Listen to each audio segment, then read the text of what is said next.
परमात्मा का निर्गुण रूप, परमात्मा का सरगुण रूप। सरगुण रूप से जिसको हम महादेव कहते हैं, निर्गुण रूप से उसी को शिव कहते हैं। लोग अक्सर कहते हैं हम नहीं मानते सरगुण को, हम तो सिर्फ निर्गुण मानते हैं। तो उसके लिए गुरु अर्जन देव जी ने सुखमनी साहब में कहा, सरगुण आप निर्गुण भी ओही, कलातार जिन सगली मोही। जो सरगुण है वही निर्गुण है, जो निर्गुण है वही सरगुण है। इसलिए जिन्हें समझ नहीं होती है वो झगड़ते हैं, जिनकी समझ अच्छी है वो सब झगड़ों से बाहर आ जाते हैं। अमेरिकन साइकियाट्रिक एसोसिएशन ने बहुत सारे पेपर्स रिलीज किए और जिसमें ये पाया कि जो बहुत दिल से और खुशी से मंत्र चैंटिंग करते हैं या कीर्तन करते हैं, उनके शरीर में सेरोटोनिन नाम का हार्मोन रिलीज होता है और उनके शरीर में, जिसको हम हैप्पी हार्मोन कहते हैं, वो रिलीज होता है और उनका कॉर्टिसोल कम होता है, रिलैक्स भी होता है। तो ये मत समझिए मैं खाली कोई भगवान का नाम तुमसे जपवाने लगी हूँ, मैं एक्चुअली तुम्हारे शरीर की ट्रीटमेंट भी करने जा रही हूँ। Meditation versus medication, choose well.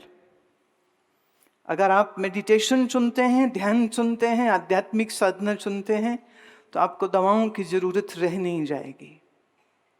अगर बिना दवाओं के सिर्फ साधना से हम अपने शरीर और मन को ठीक कर सकें, तो इससे उत्तम और क्या हो सकता है। शंकर के साथ ये प्रसिद्ध है कि वो भस्म अंग पे लगाते हैं और भस्म का त्रिपुंड, मतलब वो जो 3 लाइन आप शिव जी के मस्तक पर देखते हैं। आज आपको थोड़ा सा परिचय इस विषय में कराती हूँ कि भारत का दर्शन शास्त्र और भारत की संस्कृति कैसे इन रूपों के अंदर छुपी हुई होती है। 3 लाइनें हैं, 4 भी हो सकती थी, 5 भी हो सकती थी, 3 ही क्यों? क्योंकि गुण 3 हैं, सत्वगुण, रजोगुण, तमोगुण। इन्हीं 3 गुणों से शरीर की सृजना और सृष्टि की सृजना होती है। जब हम सृजन बोलते हैं तो आप ईश्वर को क्रिएटर मत समझिए। सृष्टा अलग होता है, सृष्टि अलग होती है। जैसे कुम्हार अलग होता है और उसका बनाया मटका अलग होता है, पेंटर अलग होता है, उसकी बनाई पेंटिंग अलग होती है, सुनार अलग होता है और सुनार का बनाया सोने का जेवर अलग होता है। इस तरह से ईश्वर और सृष्टि को हम बिल्कुल नहीं देख सकते।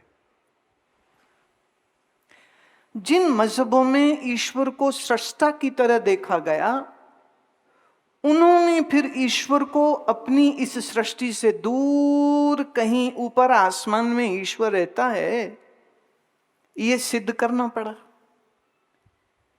और वो ईश्वर निश्चित रूप से सिर्फ और सिर्फ, कोई उसको कहेगा वो सचखंड में रहता है, कोई उसको कहेगा वो जन्नत में रहता है, कोई उसको कहेगा वो 7 आसमानों के पार रहता है।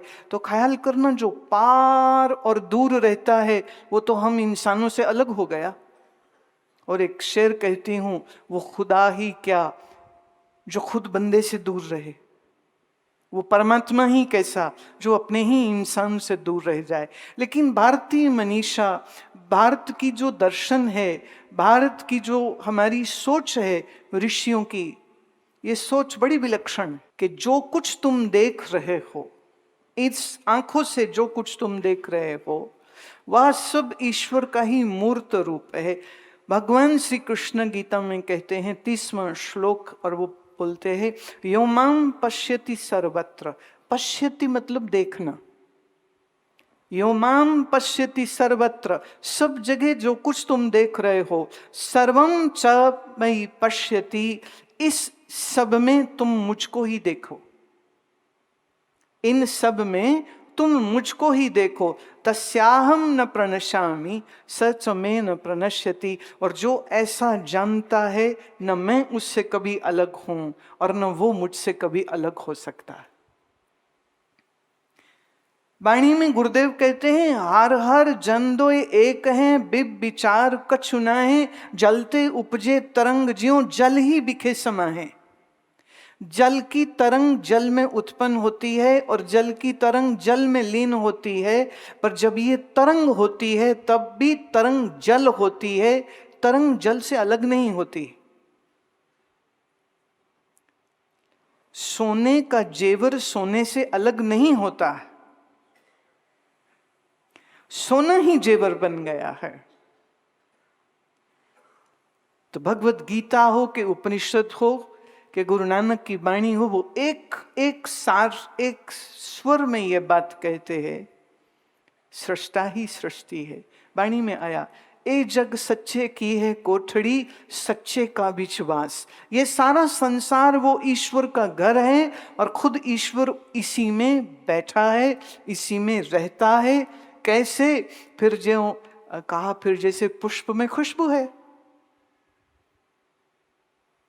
जैसे शीशे में हमारी शक्ल दिखती है, वो हमारी छवि और शीशा अलग नहीं, खुशबू और फूल अलग नहीं, ऐसे रे प्यारे उन्होंने कहा, काहे रे बन खोजन जाई, सरब निवासी सदा अलेपा तोए संग समाई।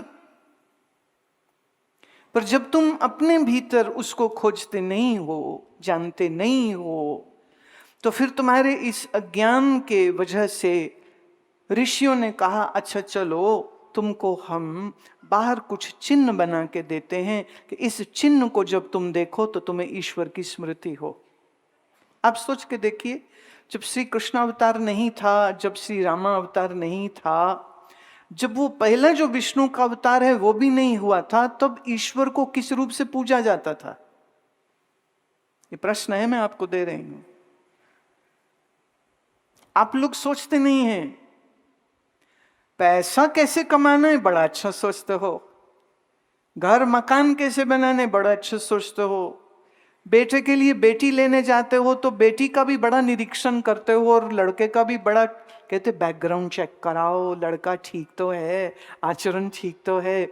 लड़की को कहेंगे चाय बना के दिखा, चल के दिखा, गाना गा के दिखा। आजकल वैसे लड़कियां करती नहीं। एक ने पूछा, देखा देखी हो रही थी ड्राइंग रूम में बैठे हुए, लड़की और लड़का दोनों फैमिलीज। तो लड़के की माँ ने कहा, बेटी गाना गा के सुना। तो वो लड़के को कहती, रमेश तबला लेके आ। तू तबला बजाएगा तो मैं गाना गा दूंगी। तो वो कहता, मुझे तबला थोड़ी बजाना आता। कहते, जब तुझे तबला नहीं आता तो ये उम्मीद क्यों कर रहे हो कि मैं गाना गाऊं? आप बेटी ब्याहते हो, बेटा ब्याहते हो, कितना चेकअप करते हो। आप एक मकान खरीदते हो तो चेक करते हो, ये हुड्डा वाले बैठे हैं कि वो लीगल है पेपर के इलीगल है। कभी कभी एक ही जमीन 4 लोगों को बिक जाती है, चारों जाट लठ लेके आ जाते, वो कहता मेरी, वो कहता मेरी। अब हुड्डा का एडमिनिस्ट्रेटर क्या करेगा?